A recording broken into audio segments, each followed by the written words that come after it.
Welcome back to the Daytona DMAX Championship. The Interheats title fight is going to be a rip-roaring finale between Bobby Trundley and Chris Alcock. They've been at each other's throats all season long, but we've come to Sandown Park for a bit of a showdown. They've had a weak heat and a strong heat each. At this point, it's going to be a bit of a nail-biter as we go into the final.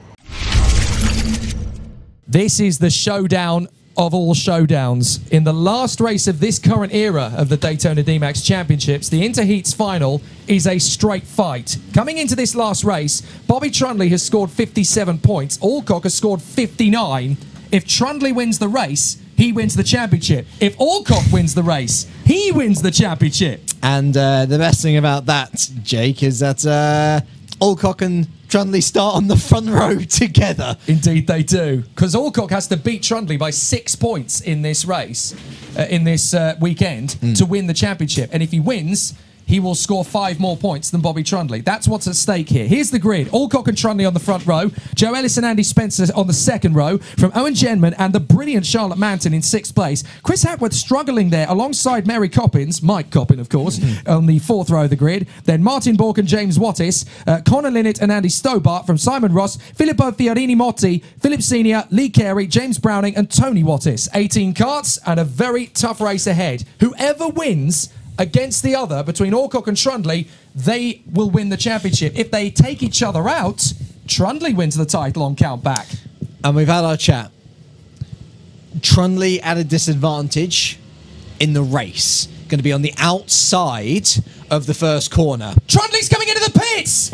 Trundley is coming into the pits on the rolling lap! Unbelievable! The drama here is palpable! Now, if Trundley has to swap karts, I think he might just about have enough time to get himself back into position before the restart, but this could not be any more dramatic than it already is. There I was, ready to set up the point situation, and all of a sudden, a plot twist. There you go. That is Trundley a massive plot twist. Bobby Trundley has got to get himself back into this race, because if he doesn't start it, no matter where Alcock finishes, Alcock will be the champion. Bobby Trundley's fighting to get himself back into the race to salvage his championship win. He's already the champion in the Enduro, of course. He wants to get the double, as he did last year. Can he do it again? He's got to get out of the pits in good time to make it happen. They are halfway round the rolling lap. And there goes Bobby Trundley. He comes back out. Now he's got to warm up the kart and get himself back into position as quickly as is humanly possible. I'm not sure he's going to make it back into his grid slot in time. I think he's going to have to start from the back. I think there is no option but to start from the back, especially under full course yellows as it is for a formation lap. Well, he's basically warming the kart up as much as is humanly possible. He is trying to get the tyres now. Now Chris Alcock, Chris Alcock is forcing the issue. He's going to go around for another formation lap. He wants to win this race in a straight fight. If the grid is not formed, you have to go round again. Alcock doesn't want to win this without a straight fight. That's how good the sportsmanship is in this championship. You know, I know so many drivers, Jake, who would look at this situation and say, I'm the champion. Fabulous. Yeah. Free championship. Don't even have to do anything, but fair play to Mr. Alcock. That is an outstanding show of sportsmanship. So Bobby's going back into second. Will be allowed to start from second place. He's just been warming his tyres up and doing a slow formation lap, so he will be able to take his place at the front row of the grid. Full credit to Chris Alcock. Any other driver might have looked at that and gone, right, easy championship win. No, Chris Alcock wants to win this fair and square with a straight, proper fight. He doesn't want to take this under a circumstance of, coincidence. He wants to fight tooth and nail for the championship. Otherwise, he doesn't want to win it. What a man. I'd sing his praises further, but I think I've run out of syllables and adjectives, verbs, and all of the literary skills to say how good a man he is. Look at how many people have suddenly turned up at the clubhouse here. They want to watch this fight now. They really want to see, because whoever wins this race of Alcock and Trundley will be the champion. And Trundley is going to get himself ready in position. This is going to be a mano-a-mano grudge match. Even the heavies are watching. They want to see who wins the championship here before they get ready for their own final. Here we go. Alcock versus Trundley. Go! Good start by Alcock. Trundley's going to have a little bit of speed to carry round the outside. He's going to drag it round the outside of turn 1. Takes the lead into turn 2. Amazing from Trundley. You couldn't have timed that move better. He leads the race and therefore the championship. Unbelievable. You reap what you sow. You know, there are some pundits who will say you do not become a champion by being nice, Jake. I like to disagree with those guys, but Trundley's making him pay now. Heavy drivers to the gate, please. Heavy drivers to the gate, please. Trundley leads the way. Alcock second. Third, and closing in, is Owen Genman. Now, Genman's not in the title fight. He doesn't care. He wants to win the race. So there is a chance here that Alcock will have to play second fiddle. But what if Bobby Trundley, after the nightmare and the stress of that situation, having to swap a car over, might just get this championship won? Alcock's still going to push like crazy. They each have a heat win, of course, from the previous 3 races today. So there is a chance that this could go down to the wire again. And obviously Alcock's got plenty of time to deal with Bobby, but Bobby's in furious fighting mode now. He wants to get the lead and stretch it. And look, he's doing everything he can to make it happen. Alcock's still second. Genman is third. Ellis is fourth from Spencer. Then it is Mike Coppin in front of Charlotte Manton. Then Wattis, and then it is Martin Bork, with Hackworth trying to fight back up to 10th position. But what a fight this is. Trundley versus Alcock. Another new fastest lap for Trundley. A 46.5 now. Bobby is a driver who came this close to losing the championship based on a technical fault potentially with his car. So we think that man, now that he's been given a chance, is not going to lose that lead as long as he's still breathing in that kart. As much as I feel Alcock did a good thing in allowing him back into this race, I think he did the wrong thing as contact. Genman goes into the back of Alcock, who's trying desperately to defend second position, and somehow he hangs on to the place. Genman is trying to win the race. Alcock's trying to hang on to second because that's his best chance of winning the championship, but it's not going to be enough.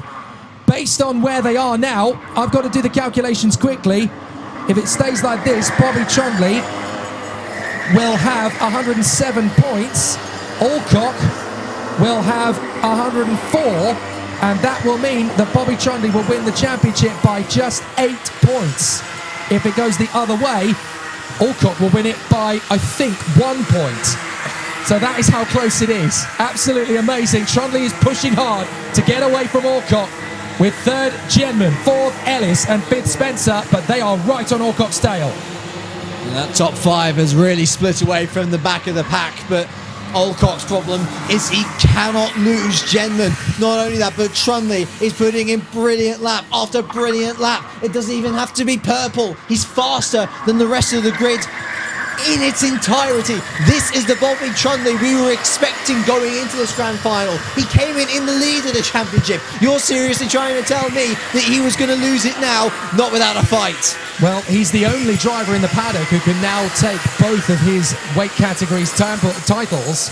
The championships are not going to go. Oh, he's now trying the Genman move. He's trying the Genman line. Genman's trying to come right round the outside of Alcock in the hairpin, and he's got him. Genman's got Alcock for second. Absolutely sensational from Genman. Trundley tried the Genman move, and it's working beautifully. Genman has now got the move done on Alcock. Now, the big question now is, can Genman catch up to Trundley? In the current form he's in, Genman may have a chance to spoil the party a little bit. That was a beautiful move, but the one thing that Bobby Trundley is going to be rubbing his hands at glee at is how poorly Genman did in the final Inters heat.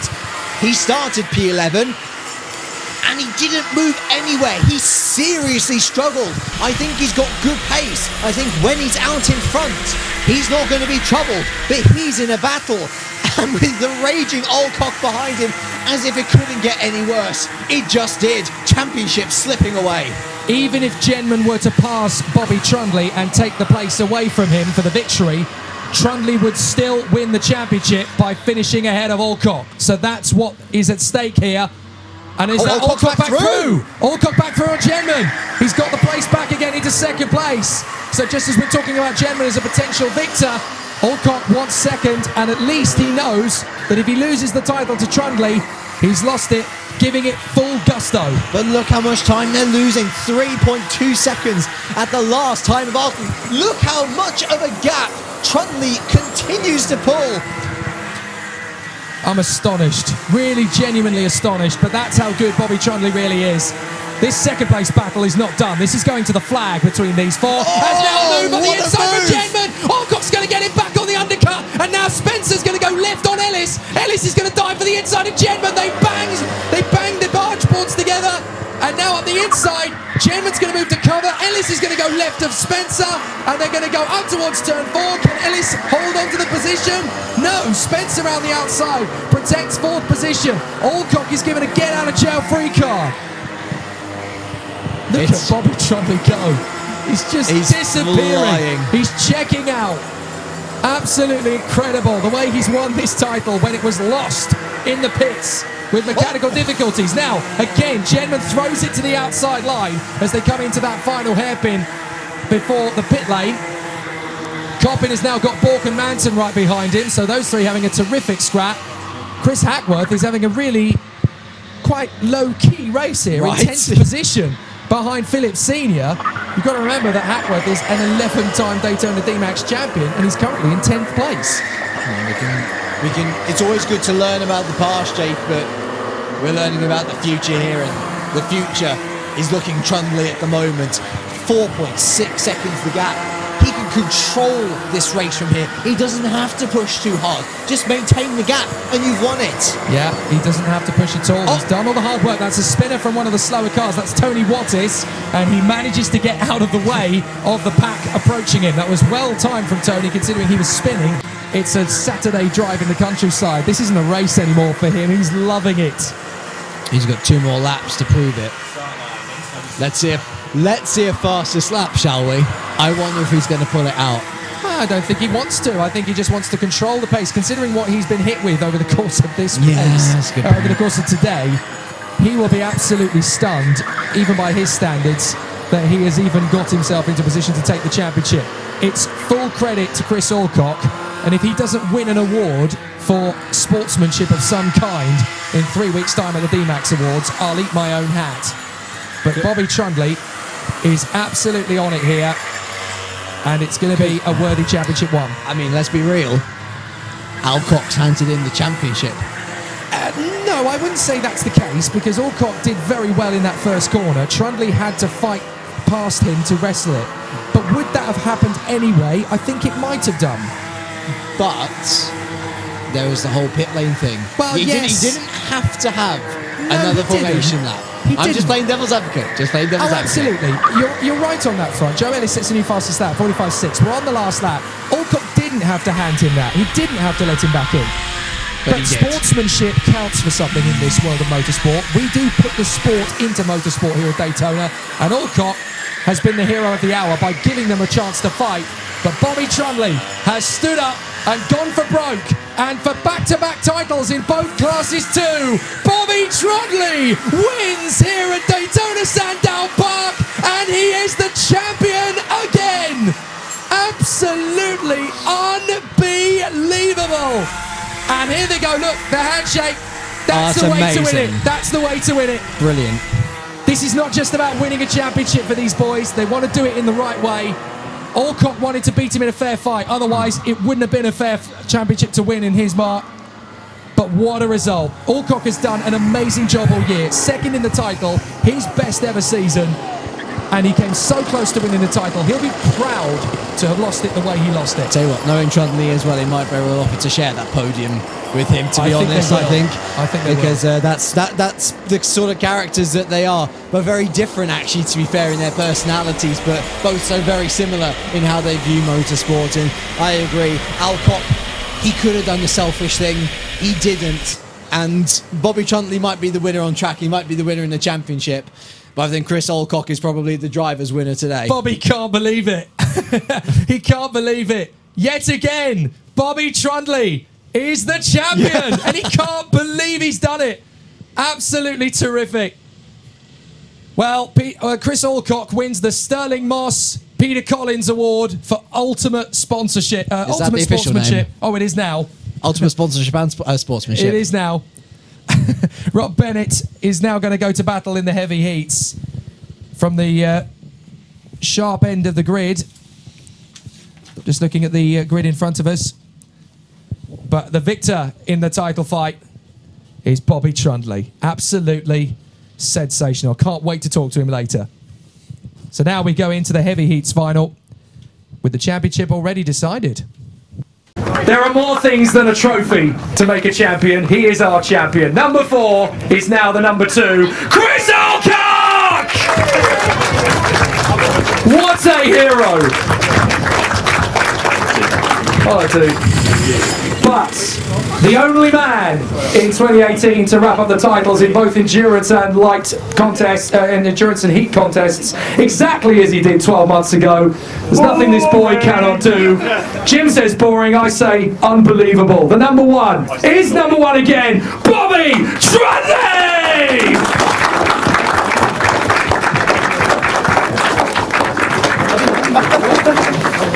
Terrific stuff. What a magnificent end to the season. It's one of those 3. Just figure out which.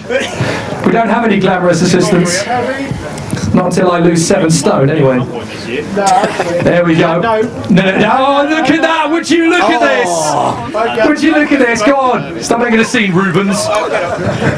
Share it! He's doing the Barrichello thing. Look at this. Here we go. Let's all get on the podium together. On the top step. Everybody on the top step. Ladies and gentlemen, your final podium of 2018. Andy Spencer, Chris Alcock, and your champion, Bobby Trundley! Well, Andy Spencer, a good feisty drive there in the last round of the championship. Really exciting battles, and there was some killer overtaking moves from everybody in that gaggle. Yeah, I was on the back of it, watching what was going on for most of the race, and then managed to squeeze past Joe.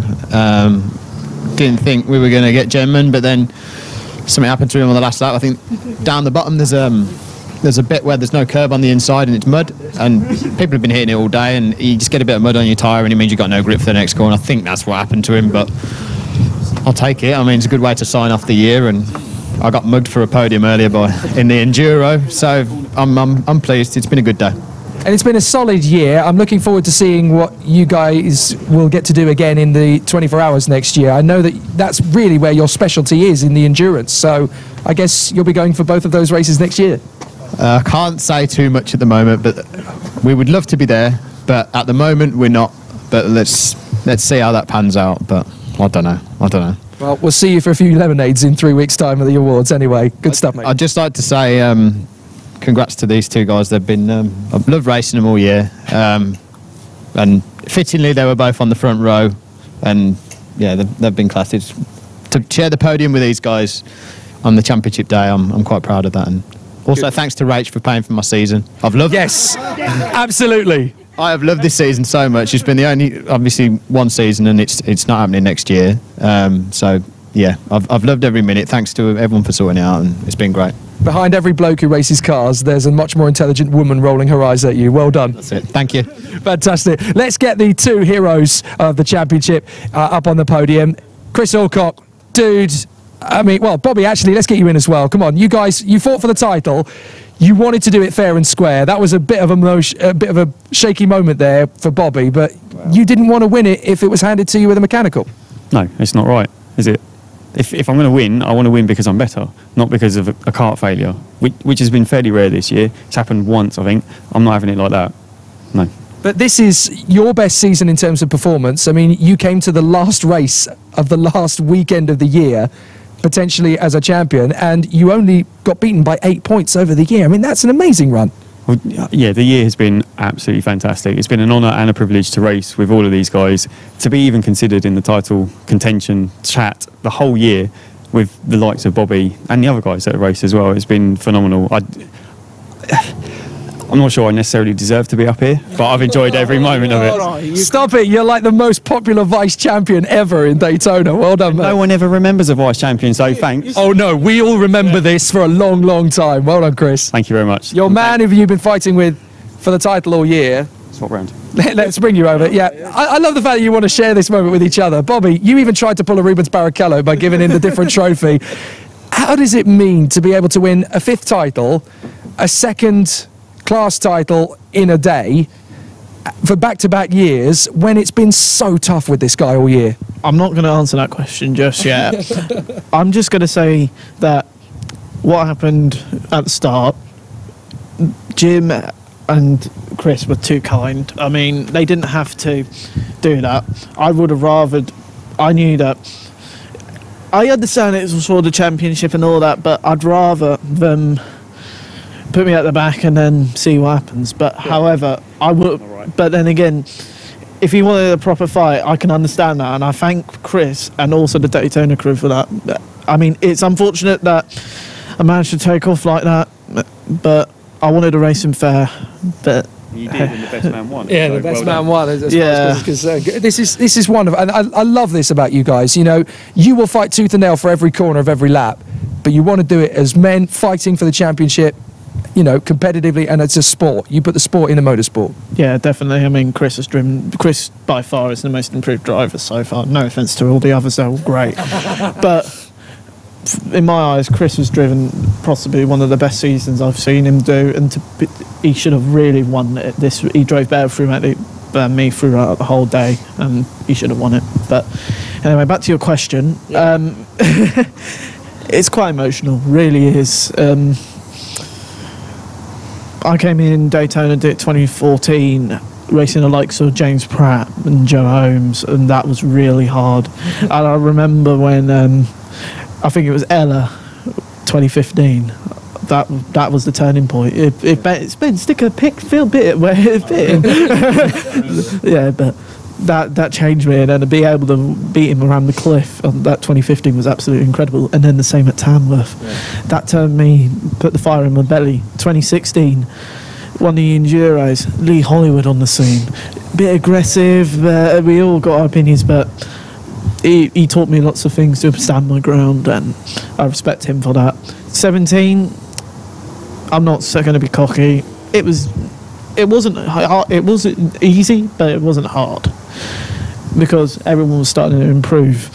This year has been absolutely fantastic with the likes of Chris, Mike, Spencer, Owen and Andy. It's just been a fantastic year, and with all respect, the commentary's been fantastic with Jake and all the other guys. Me. You know? He's the new guy. Come on, he's Captain Kirk. You can't forget that. And obviously the film crew, the guys in film crews, particularly Ben, great editing. And Mr. Charles Graham and Jim Graham, obviously. I mean, Jim should have not done that as well. But it's just a shame about DMAX not happening next year. But hopefully they can sort everything out and hopefully see it back in 2020, like I said last round. Yeah, when it comes back, we are so looking forward to seeing you get a 6th title. Well done, Bobby. Great job. Thank you. Well, not all of us. Chris Alcock's not so sure about that. What a great end to the season, James. Let's sum it up. I mean, that was the best way to end a title fight, with the two protagonists who wanted to race fair and square to the death. That was the best kind of motorsport we could possibly ever ask for. What was his name again? No, I mean, listen, I've watched racing for many, many years. I've covered e-racing for, goodness, 6 years at this point. Real life racing, it's a new venture, but, a couple of months. Bear with me, right? I've never, in my entire career, heard it was unfortunate that I ran off into the distance in a race. Yeah. Never heard I feel bad that I won the race. But at the same time, that's the story here. I can play devil's advocate up in the box as much as I like, saying, but surely if he wanted to win the title, he should have done this, he should have done that. But you know what? Motorsport won, sportsmanship won. Yeah. Both of them, all of them, are winners because they provided amazing entertainment throughout the entire year. We loved it. Hopefully you loved it. You should have loved it. It was great racing. Oh yeah. And it was great personalities just making for a wonderful scene. It is a shame the DMAX is going to be gone next year. On to 2020. Let's see more of that. Yes, indeed. Before then, though, of course, there are still 2 Daytona 24-hour races, one in May and one in October. If you want to be on the grid for that, head to the website, daytona.co.uk. We've got the Daytona DMAX Awards in 3 weeks' time at December. See you there for a few jars.